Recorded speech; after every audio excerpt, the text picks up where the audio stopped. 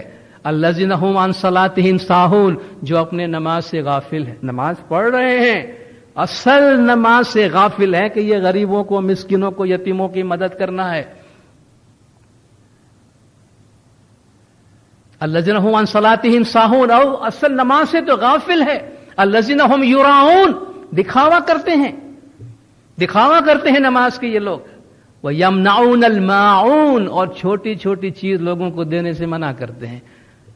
تو کیا نماز پڑھتے ہیں؟ اب دیکھیں نماز پڑھ رہے ہیں مگر اللہ فرماتا ہے دکھاوا کر رہے ہیں. کسی سے کوئی چھوٹی چیز مانگو تو نہیں دیتے ہیں، یعنی کسی کی مدد نہیں کرتے ایک پیسے کی.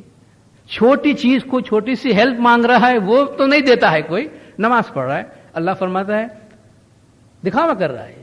اصل دین تو وہ ہے جس کو وہ جھٹلا رہا ہے. آپ مجھے بتائیے اب یہاں پلر کون سا ہے؟ یہاں دین کیا ہے؟ یہاں دین وہ نہیں ہے جو نماز پڑھ رہا ہے. یہاں دین وہ ہے کہ چھوٹی چھوٹی چیز لوگوں کو ہیلپ کے لیے، تمہارے پاس کوئی آئے تو اس کو ہیلپ کیا کرو. اللہ کے نزدیک یہ ہے.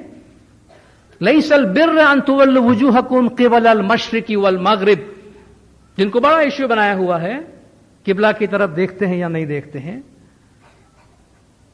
اس میں کوئی نیکی نہیں کہ تم اپنا چہرہ مشرق کی طرف کرتے ہو یا مغرب کی طرف کرتے ہو. قرآن کی آیت ہے. وَلَكِنَّ الْبِرَّ مَنْ آمَنَ بِاللَّهِ وَعَمِلَ الصَّالِحَاتِ، مگر وہ جو ایمان لائے، نیکی اس میں کہ ایمان لائے، نیک اعمال کیے، غریبوں کی مدد کرتے ہیں، لوگوں کا خیال کرتے ہیں، ایتھکس پہ چلتے ہیں. اللہ فرماتا ہے یہ ہے ان اکرمکم عند اللہ اتقاکم، تم میں سے اللہ کی نظر میں بڑا وہ ہے جو پرہیزگار ہے.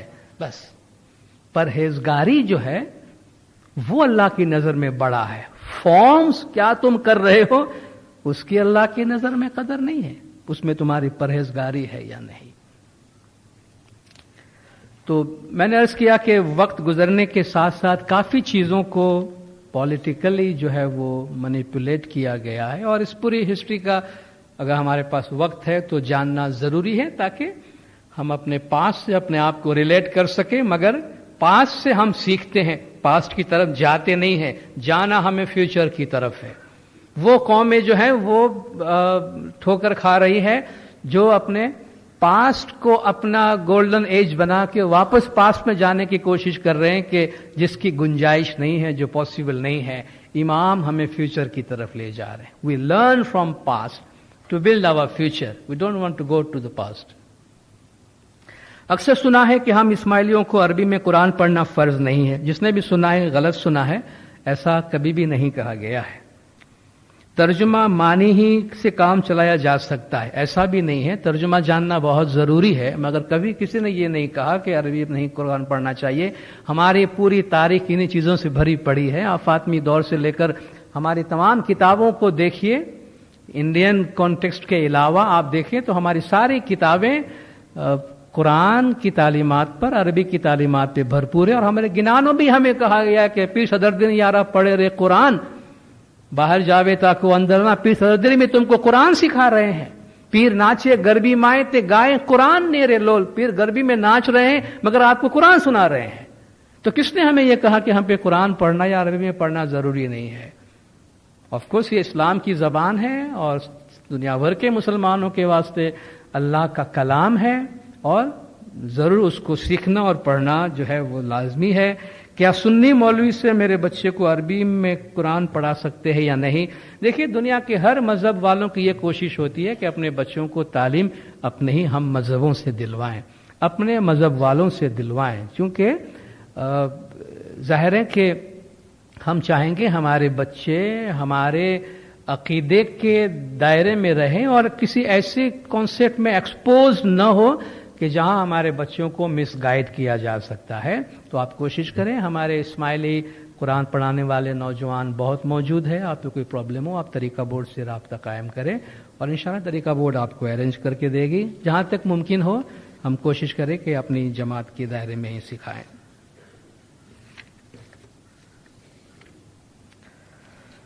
اگین یہ ارکان اسلام کی بات ہوئی جس کی میں نے آپ کو بتائی تفصیل. Name our tariqa reference books which we can share with non-Ismaili friends, which concept of imamat is explained.